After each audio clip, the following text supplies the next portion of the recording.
안녕하세요. 이동열 목사와 함께하는 매일 성경 큐티 시간입니다. 오늘 우리가 함께 나눌 본문은 스바냐 3장 1절에서 8절 말씀입니다.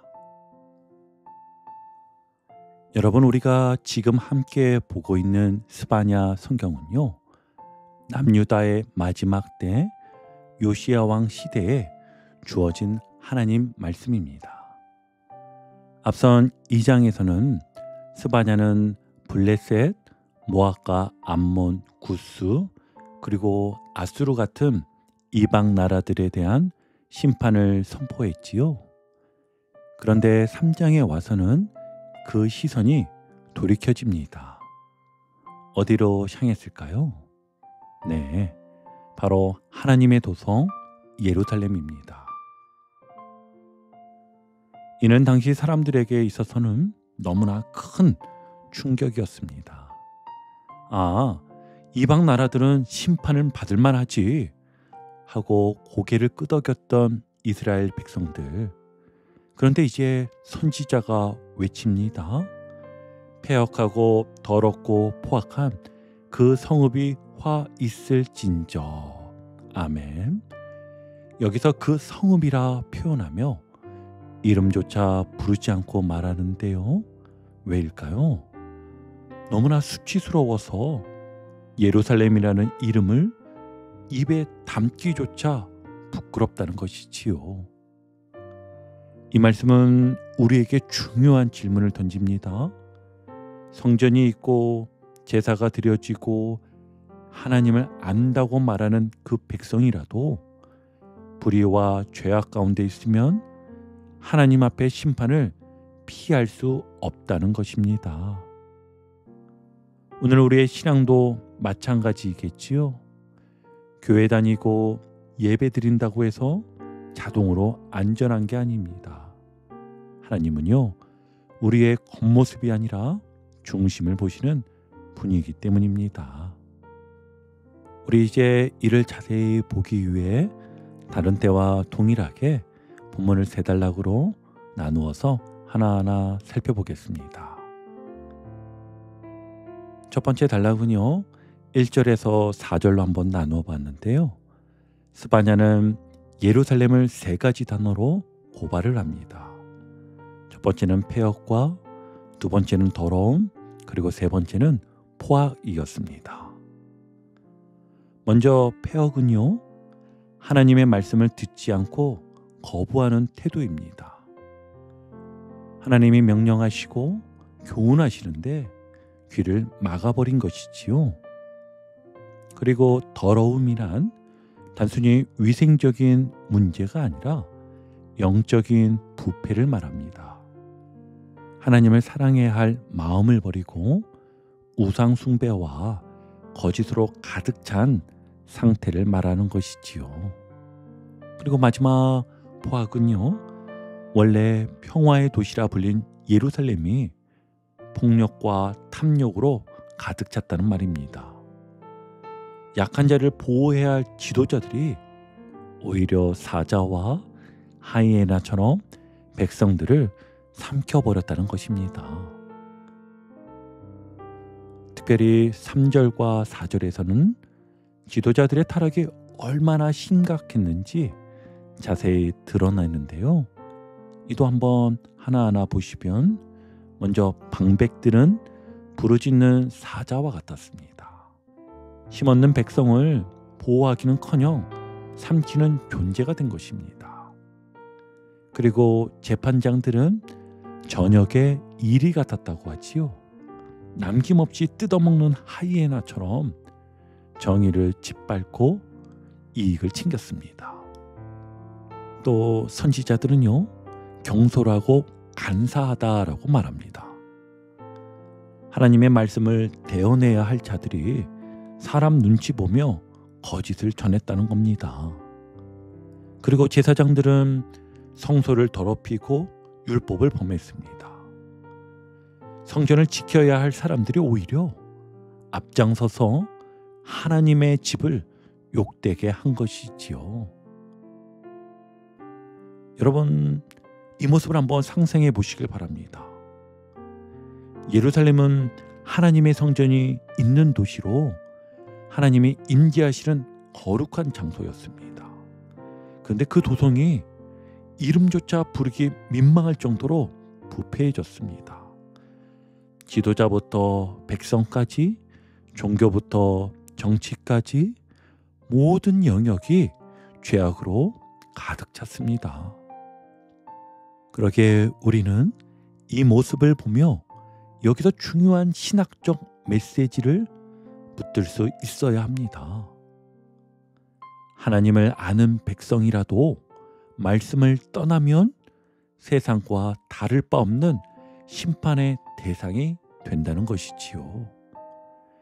예루살렘의 모습은 단순히 과거 이야기가 아니라 오늘 우리 교회와 우리의 신앙을 비추는 거울인 것입니다. 여러분, 예루살렘이 폐역하고 더럽고 포악한 성읍이 된 이유는요, 단순히 성전이 없어서가 아니었습니다. 성전은 여전히 그 자리에 있었지만 마음이 하나님을 떠났기 때문입니다. 그래서 하나님의 말씀을 듣지 않았고 메시지를 거부했고 하나님을 의지하지 않았습니다. 오늘 우리의 삶도 돌아봐야 합니다. 주일마다 교회에 나가지만 정작 월요일부터 토요일까지는 하나님의 말씀을 까맣게 잊고 내 생각과 욕심대로 살고 있지는 않습니까?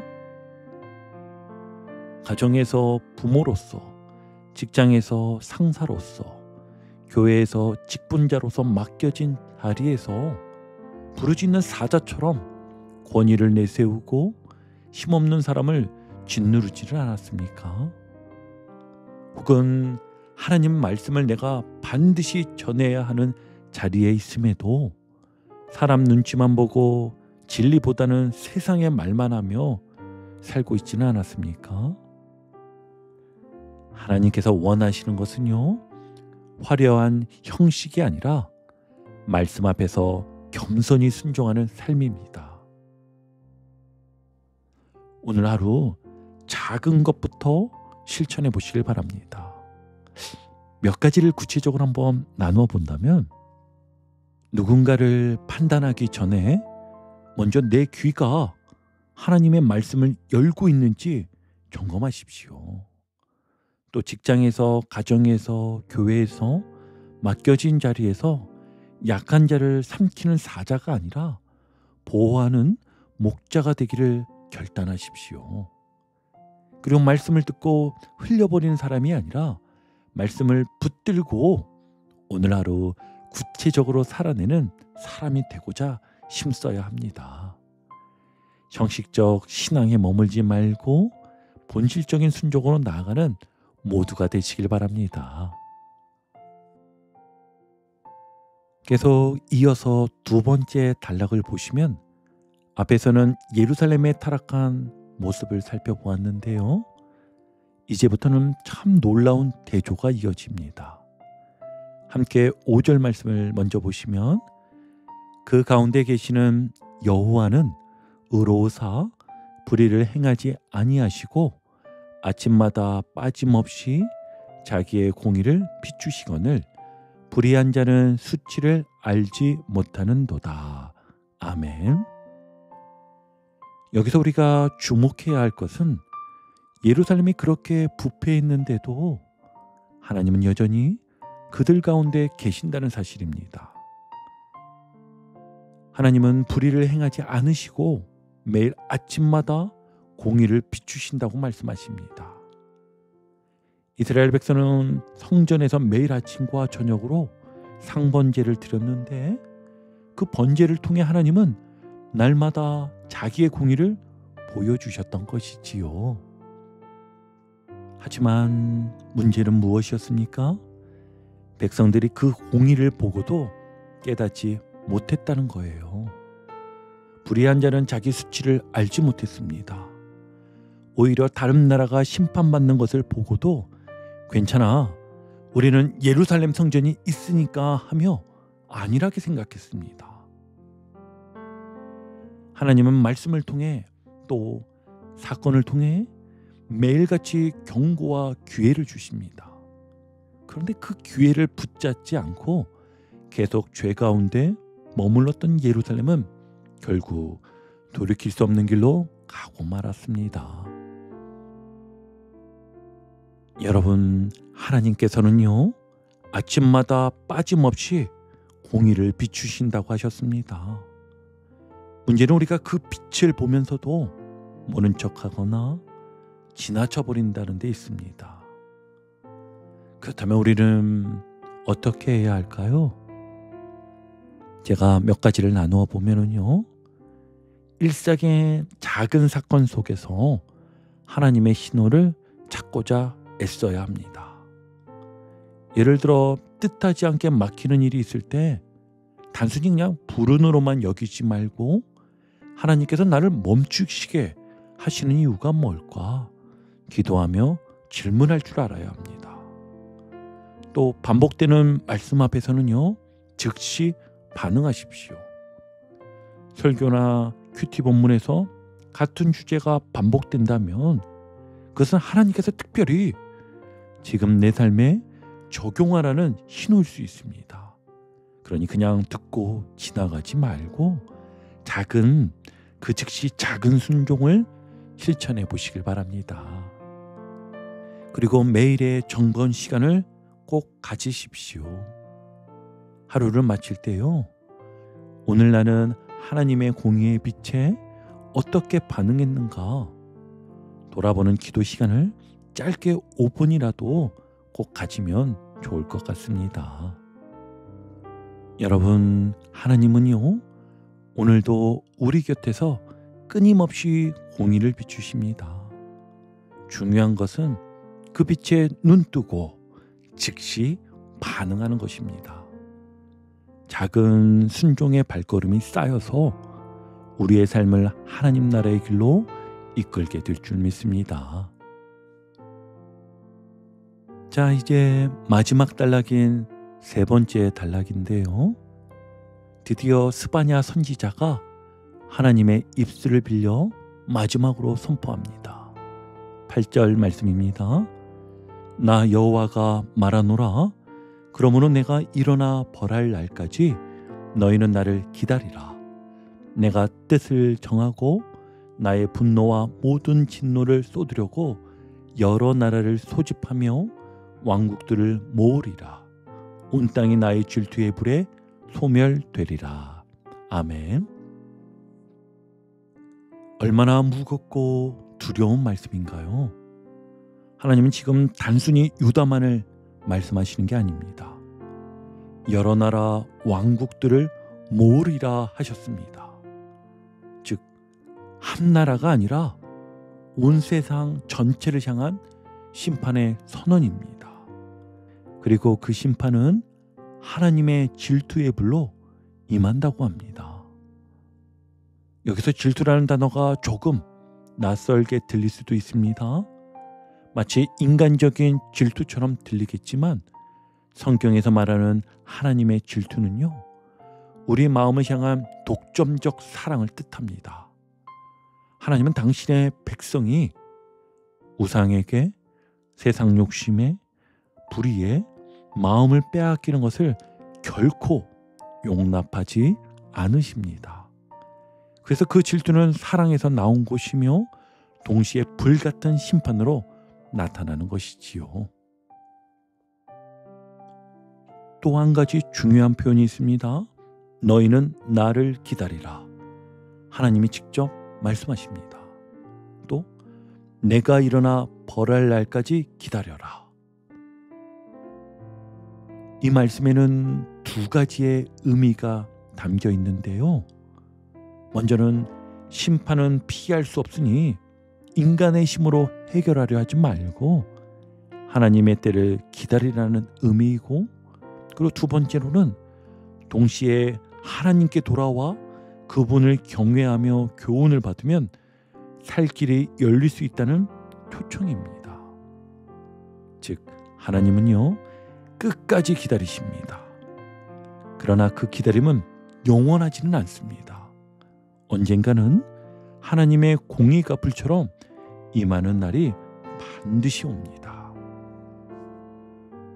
여러분, 하나님은 마지막 날 온 세상을 심판하실 것이라고 말씀하셨습니다. 이것은 두려운 경고이기도 하지만 동시에 오늘 우리의 삶을 새롭게 바라보게 하는 지혜이기도 합니다. 그렇다면 우리는 어떻게 살아야겠습니까? 먼저는요, 종말의 시각으로 오늘을 준비하며 살아야 합니다. 내가 일어나 벌할 날까지 너희는 나를 기다리라는 말씀처럼 우린 단순히 하루하루 흘려보내는 인생이 아니라 주님 앞에 설 날을 준비하는 인생입니다. 내 삶의 목표를 오늘 즐기기가 아니라 주님 앞에 서기로 바꿀 수 있는 우리가 되길 바랍니다. 두 번째는 우선순위를 새롭게 정해야 합니다. 심판의 날 앞에서 진짜 중요한 것은 돈이나 명예가 아니라 하나님 앞에서는 믿음이지요. 그래서 우리는 해야 할 것과 내려놓아야 할 것을 반드시 분별해야 합니다. 쓸데없는 다툼이나 욕심을 내려놓고 영혼을 살리고 주님을 기쁘시게 하는 일에 힘쓰는 우리가 되길 바랍니다. 그리고 세 번째는 세상 속에서도 하나님의 사람답게 살아야 합니다. 세상은 여전히 괜찮다, 아직 시간이 있다라고 속삭이지만 우리는 그 유혹에 머물 수 없습니다. 직장에서, 가정에서, 사회 속에서 나는 주님 다시 오심을 기다리는 사람이라는 이 사실을 드러내야 합니다. 정직을 선택하고 거짓을 거부하며 작은 일에도 충성하는 모습이 바로 그 증거가 될 것입니다. 여러분, 심판의 날은요, 무섭기만 한 날이 아니었습니다. 하나님 백성에게는 오히려 희망의 날이었지요. 뿌리가 사라지고 하나님의 공의가 드러나는 날이기 때문이었습니다. 그렇게 우리는 두려움 속에 숨어버릴 것이 아니라 그날을 소망하며 오늘을 다르게 살아가는 모두가 되어야 할 것입니다. 이제 오늘 큐티를 정리하며 마무리하겠습니다. 여러분, 오늘 스바냐 3장 1절에서 8절의 말씀은 분명하게 우리에게 말하고 있습니다. 예루살렘이 성전이 있었음에도 불구하고 불의와 부패로 인해 심판을 피하지 못하였다. 그러나 하나님은 여전히 그들 가운데 계셨고 아침마다 공의를 비추셨다. 그리고 마지막에는 벌할 날이 온다 하시며 그날까지 하나님을 기다리라고 말씀하셨지요. 이 말씀은 우리에게 경고이면서 동시에 소망의 메시지였습니다. 형식적 신앙에 머물지 말고 오늘 회개하고 돌아오라는 그분의 부르심이었습니다. 공의의 하나님 앞에 불의한 백성으로 남지 않도록 말씀에 반응하며 살아가는 저와 여러분이 되기를 주님의 이름으로 축원합니다. 오늘도 복음의 기쁨과 확신으로 승리하는 하루 되시길 축복합니다. 함께 해주셔서 감사합니다. 내일 큐티 시간에 다시 뵙겠습니다.